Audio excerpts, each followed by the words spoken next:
It is time for another best of 3 series of professional StarCraft 2, and what I got for you today is a Terran versus Protoss, where in game number 1 we are indeed starting off on Catalyst LE. Spawning here in the northwest corner and playing with the red Terran SCVs. All the way from Mexico, we have none other than Special. And his opponent spawning in the cross position in the opposite corner of the map, playing with the blue Protoss probes. He is from the United States of America, and apparently he's playing under a barcode, but it is none other than Puck.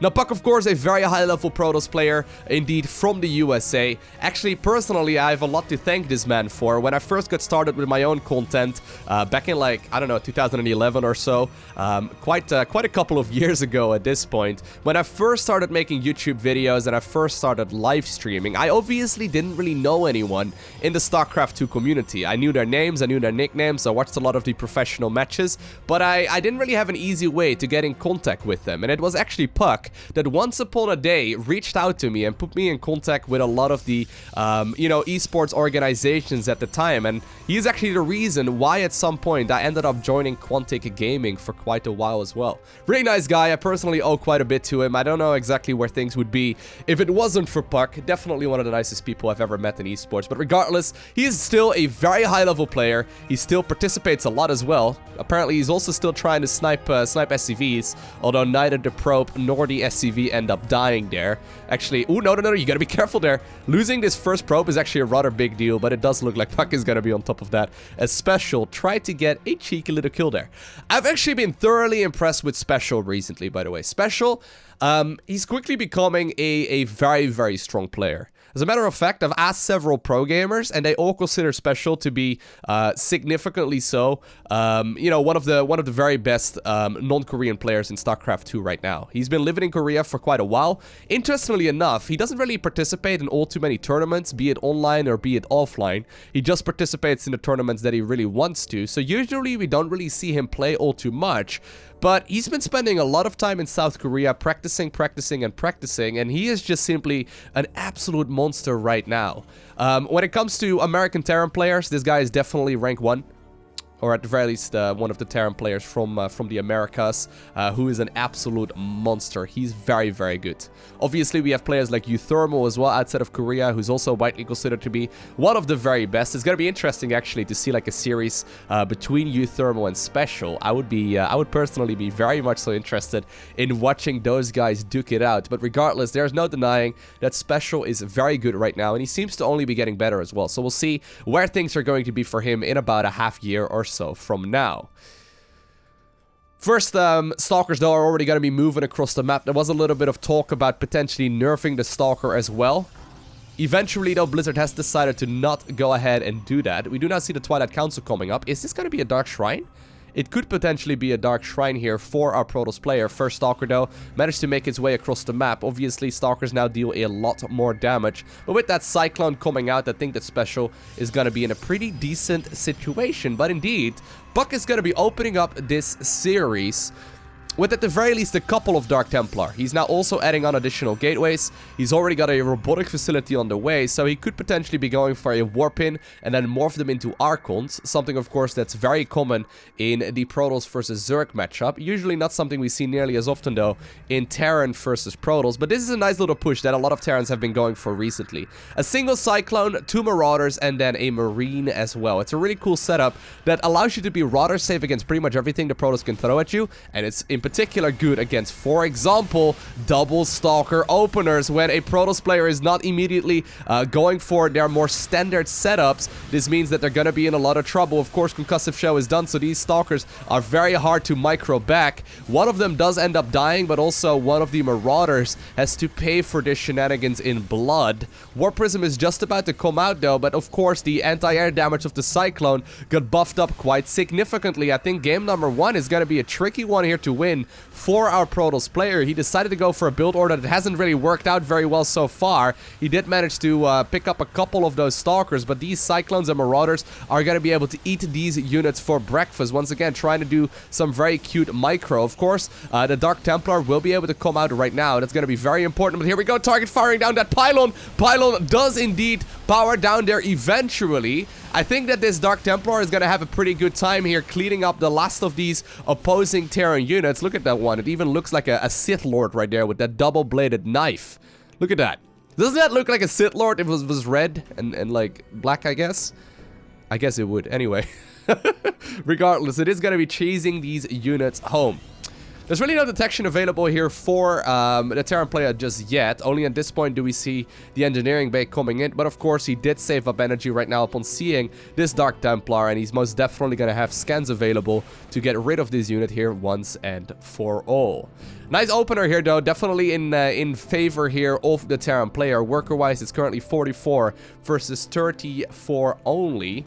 Of course, mules have to be added to that as well, and mules are very, very powerful. But here we go. Big push. He's actually going to be able to go for the force field right there on the ramp, preventing a lot of these units from getting into the base. I actually really like this. This is a really sick play, but I do have to be a little bit worried here for the Terran player, or for the Protoss player, rather, because there's really not that much available still. If you can lock the majority of these reinforcements out of their base, they're going to have a pretty good time. Once again, another warp in will be able to come in just a second, trying to go after these missile turrets to prevent them from detecting, of course, these Dark Templar. Dark Templar will get picked up once again, and so far, Puck is making the most of the units that he's got, picking up a lot of these workers right now as well, and we may see a bit of a switch around. Another store or another Scando does come in. A beautiful saving up right there by Special, assuming that something like this might very well happen here as a follow-up upon seeing that very quick Dark Shrine. But still, a bunch of workers ended up dying, but there's no denying, yeah, I was gonna say, there's no denying that Special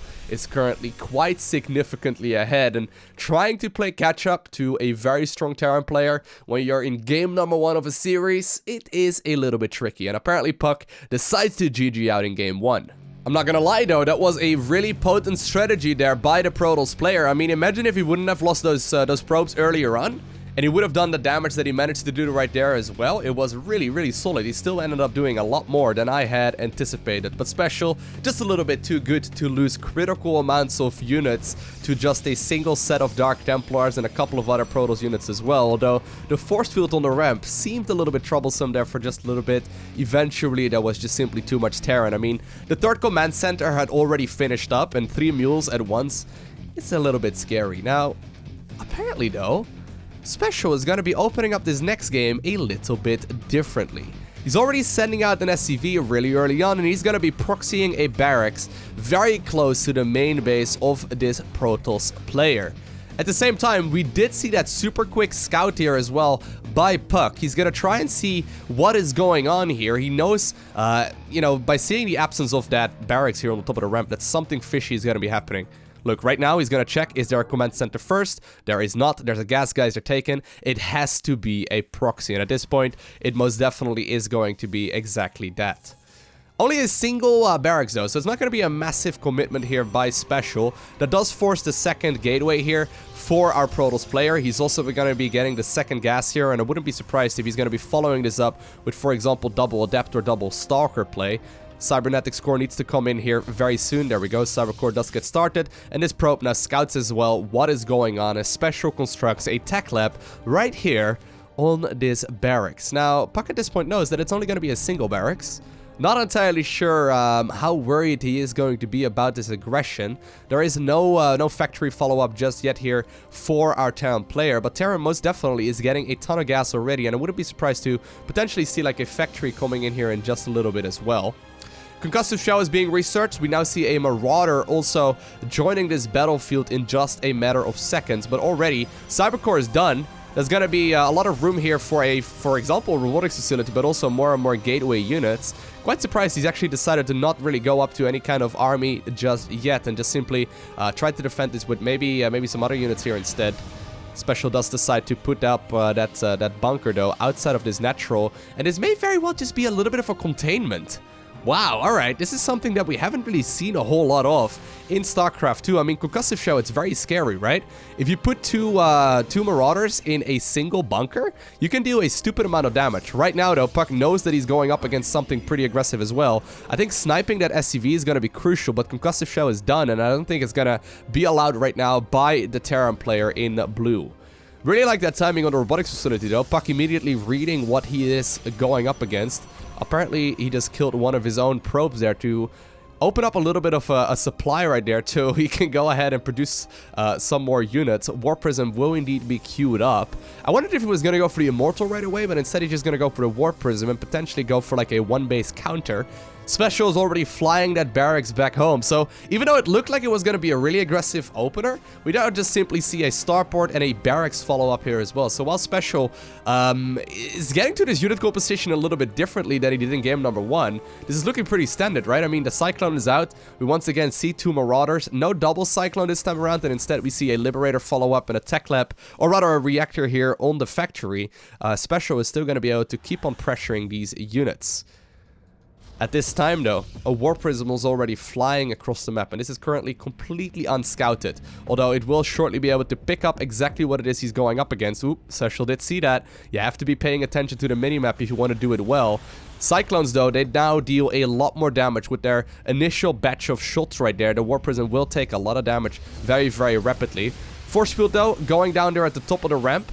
Puck just barely holding on here for dear life. This shield battery is going to be crucial, and I think he's going to be in a pretty decent position. But this single Cyclone is now going to be shielded away from the main base, and it will be taken out of this engagement for at least a little while longer.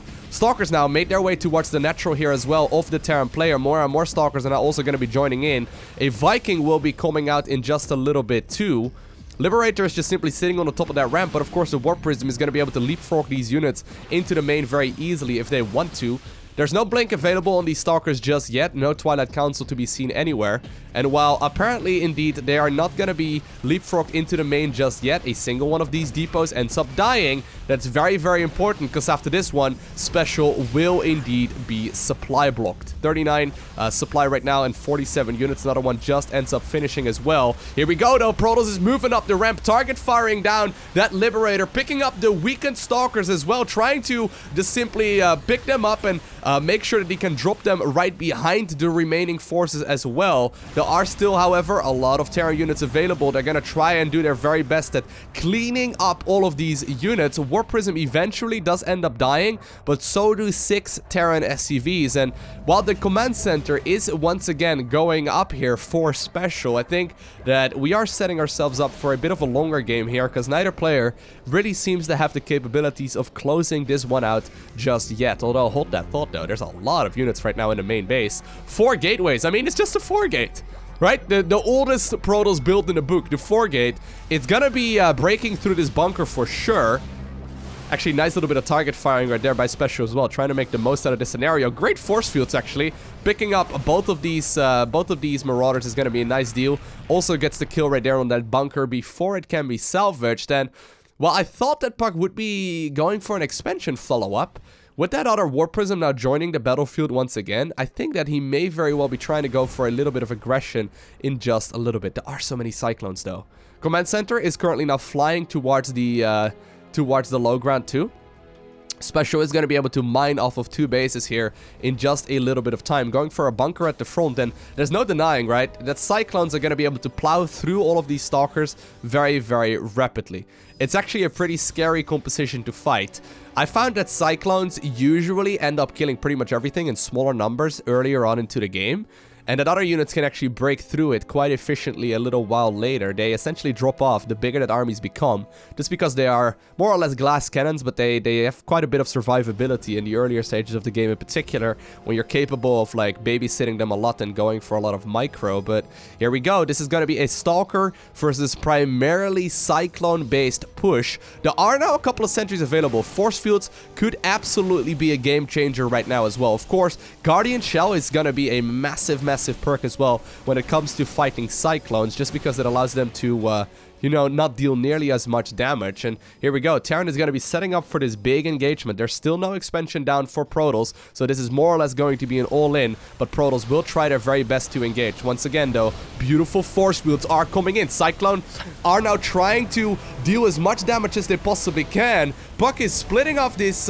army really nicely, though. Target firing down that bunker. It will end up falling. More and more reinforcements do get warped in as well. And I think indeed that Protoss has done it. Special will be forced out of game number 2 as Buck showcased some brilliant micro. And he indeed obtains the victory here on Neon Violet Square. Alrighty, apparently map 3 is gonna be Battle on the Boardwalk, and I personally love casting games on this map. I don't really like playing it very much because it's a little bit odd. Let's have a quick look. There's a pretty easy to take natural expansion, and there's also a pretty easy to take third base right over here. However, there is this pathway right here, right next to like these sunbathing chairs. There's this pathway leading to your opponent's side of the map that you can actually use very early on. Now, this pathway would already make the map a little bit weird. Here we go, by the way. Probe is going to be able to look at the sun chairs, you know, longingly for just a little bit. He wants to sit in the sun for a bit, but it's not going to happen. But that's not even the weirdest part of this map. There's this corridor, I guess, leading down from the main base on both sides of the map that lead towards a gold that's blocked off with rocks on the other side as well. And these rocks need to go down first. You can either like warp in units, of course, or like drop them off on that high ground, but you can't even get towards the gold base with Reapers. It's a pretty interesting map that usually gives us some crazy games, and I'm actually pretty glad that they ended up putting this one in the map pool. I didn't think they were going to when they first announced you know, what potential maps for the next StarCraft season would be, but a little bit of a Diablo spray right there into the main base of the Terran player. I was wondering why that probe was hesitating. Look at that menacing Diablo face, though. That's actually rather scary. But anyway, it's actually pretty interesting that they put this in the map pool. It's something that we didn't really see in StarCraft 2 for the longest time. But since we can now veto 3 maps anyway, right, I'm actually not against it whatsoever. I'll be honest, I personally do have Battle on the Boardwalk vetoed at this point in time. I play a ton of multiplayer. I love multiplayer, but this map, it just has not been treating me very well. Let's just leave it at that.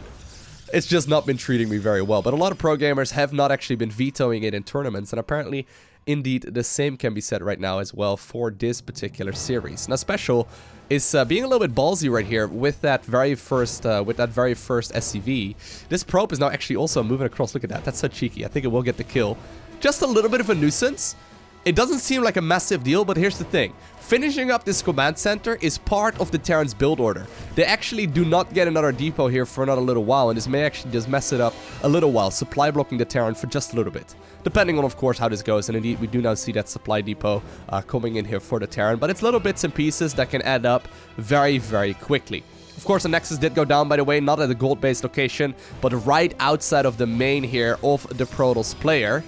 There's now also another gateway coming in, and I wouldn't be surprised if we're going to be seeing like a Twilight Council or potentially a Robotics here in just a little bit, depending on what the Protoss player wants to go for. Now, so far, Solid Micro here on this Reaper does manage to kill already 2 probes here in total.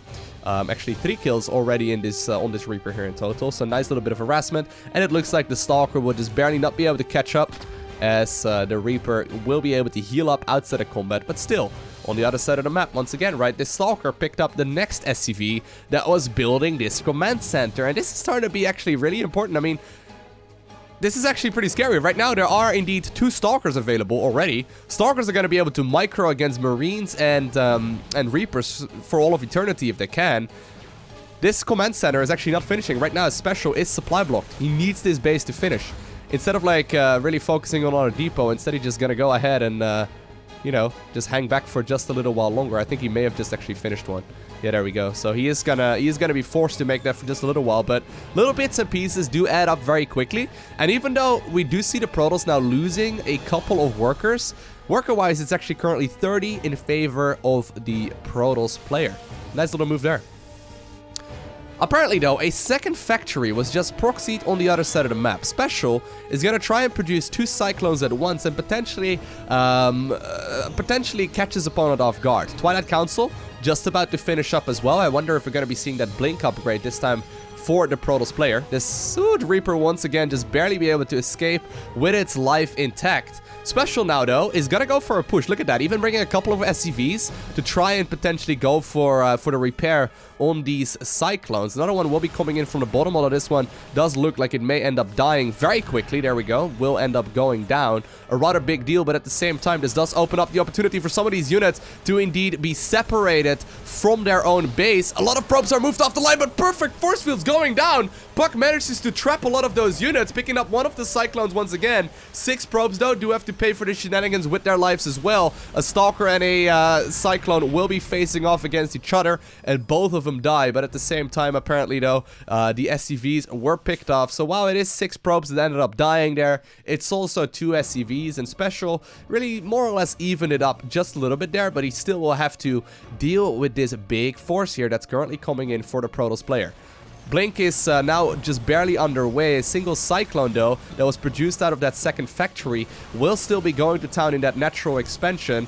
Apparently, though, there are some defensive units now available, but this is not quite going to be enough. Bunker did get target fire down there for the Protoss player. He will be able to clean this one up and still kill a lot of SCVs as well. But while that's all going on, right, a couple of the probes ended up dying as well in the meantime at home, as Protoss was forced to warp in defensively. Really an eye for an eye so far. Really cool plays. Cyclones versus Stalkers. It feels like that is what this matchup is becoming over the last couple of weeks. And I'll be honest, I absolutely love it. The way that Cyclones right now are becoming so very important in this matchup, I actually really like it. Still, though, another one is going to be able to make its way towards that natural expansion of the Protoss. They are not cheap units, but at this point, though, there is also a siege tank available, right? This one was already shelling away for just a little while from a distance, and Special, I think, will be able to deflect this push here for now. But once again, right, both players ended up killing a solid amount of workers. And apparently that means that at this point, Special is going to be at 35 workers versus also 35 for his opponent. Blink just about to finish up. We see Special now making that transition towards the Marine Siege Tank Ball. A lot of barracks are actually now also being added on, so I think that Special is indeed going to be sitting on these siege tanks and marines for a little while longer. Only just now do we see an engineering bay coming in, so neither player really going for any kind of fast upgrades, other than, of course, the Blink here in the Twilight Council. There's no stim pack available just yet. This is another change that we have only recently seen in the Protoss versus Terran matchup. Of course, it's still a very important upgrade, but usually just simply having numbers, you know, is going to be more important. Special, though, having another siege tank right here, these are going to be able to take control of this perimeter very nicely. Look at these, though. They're going to be able to deal so much damage. At the same time, Blink did finish up, so that does allow Puck to start blinking around a little bit more aggressively.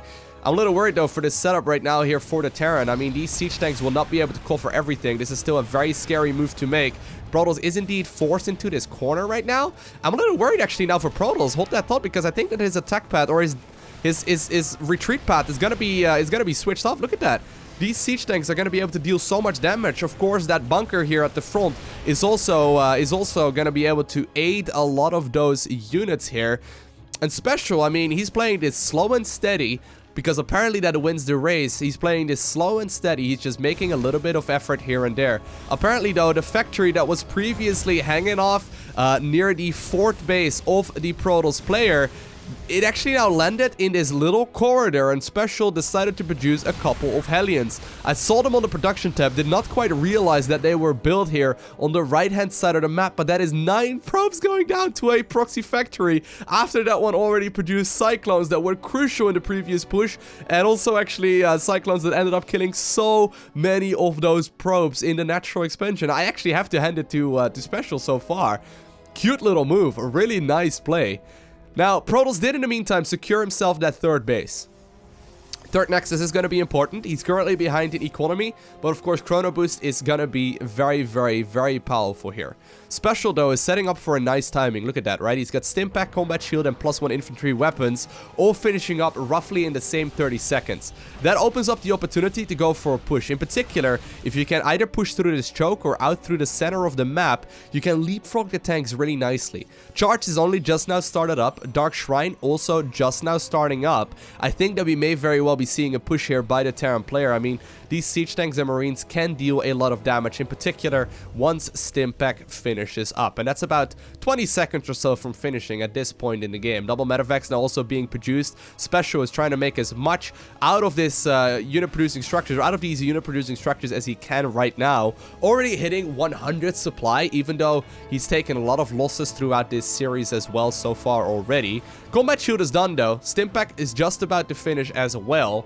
Protoss once again going for a bit of a move out here across the map. He will try and see if he can potentially clean up this this SCV that's building the command center.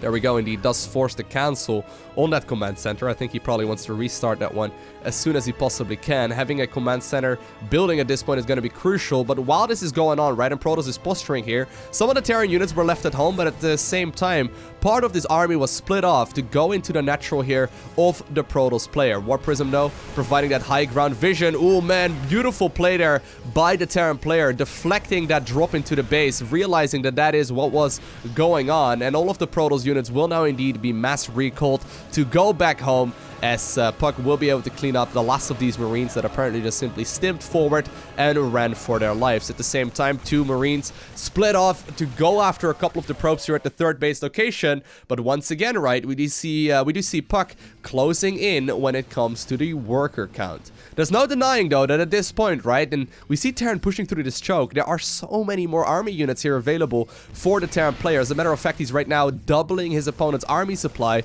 I wonder if there's not just simply a little bit too much. Love this. Bringing even an SCV as well to build a bunker, shielding away from, of course, these siege tanks, but also giving these marines a safe haven. And at this point, I think that the command center here will end up going down. A scan will indeed reveal a lot of those Dark Templar and Special in a very well thought out battle, obtains the victory here in Game 3, and with that, of course, wins this series in a 2-1 fashion. I hope you enjoyed watching this video. If you did, make sure you hit that like button down below, and if you want to see more, make sure you hit that subscribe button so you get a notification as soon as I upload more. Other than that, I want to thank you for watching. Have an amazing day. Do not forget to smile, alright? Special shout out to the Patreon supporters. Thank you guys for supporting me directly. I really appreciate it. But I will see you all in the next one.